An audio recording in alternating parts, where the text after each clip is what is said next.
Okay, welcome back for the last little part of section 1.4. I think this is part 4 of section 1.4, some graphs of trigonometric functions. So the idea here is trigonometric functions have graphs. You should know them. You should know a basic idea of what they look like. You should know that sine x pretty much looks like this. Starts at 0, goes up, goes down, repeats. When does it repeat? How long does it take to repeat? The period is 2 pi. You should know that cosine pretty much looks like this. Starts high, goes low, comes back up, repeats. How long does it take to repeat? 2 pi. Domain, negative infinity, positive infinity, range, negative 1 to 1. You should know that tangent pretty much looks like this. It's got those vertical asymptotes. Where are they? The vertical asymptotes are at pi over 2, 3 pi over 2, 5 pi over 2, odd pi over 2. Okay? So it's all real numbers except for those odd pi's over 2. Right? Range is negative infinity to positive infinity. The period is pi. It does repeat, but it repeats on a period of pi. What about the reciprocal functions? Well, they get a little bit trickier. What are we looking at here? We're looking at the cosecant. The cosecant is 1 over sine, so we're taking the reciprocal of sine. We're taking the reciprocal of sine. So when sine is 0, the reciprocal of 0 is undefined, which is why we get these vertical asymptotes. When sine is 1 or negative 1, the reciprocal of 1 and negative 1 are 1 and negative 1 respectively, we get those.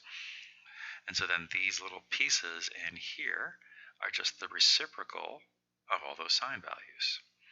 The exact same thing is cosine to secant. Right? Where are the vertical asymptotes? Here, here, here, and here. Well, those must be the zeros of cosine. The zeros of cosine. And then these low spots and high spots, these maximums and minimums of that, those are reciprocal of 1, and then everything else is just reciprocal of the other numbers. This is the hardest one to see. Cotangent. Cotangent is a reciprocal of tangent. So where tangent is 0, 0 pi, 2 pi, that's where the vertical asymptotes are. Okay? And where the vertical asymptotes are, let's see, if the reciprocal is 0 is a vertical asymptote, then the reciprocal of vertical asymptote should be a 0, right? And then we get the pieces and parts there. Right. Now these things can be moved left, right, up, down, and shifted back and forth and all of that business. You probably have done that before.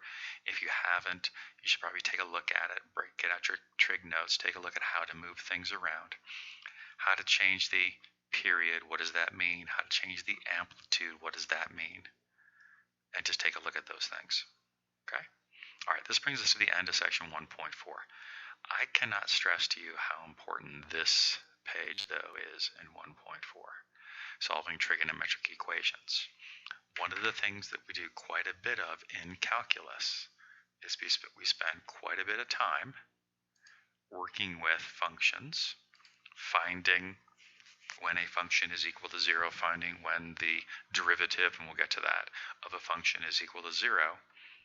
Trig's there. We're going to be setting things equal to 0 quite a bit. So this step of setting things equal to 0 that we did several times, we set things equal to 0 here, we set things equal to 0 here, we set things equal to 0 there. It's going to be repeated again and again and again and again, and then a few more times after that. So if you take nothing else away from this section, take this away from it. Know how to solve trigonometric equations. All right, that ended up being way shorter than I thought it was going to be, but that's okay. That'll be part 4 of section 1.4. The next video will be section 1.5. Have a good day.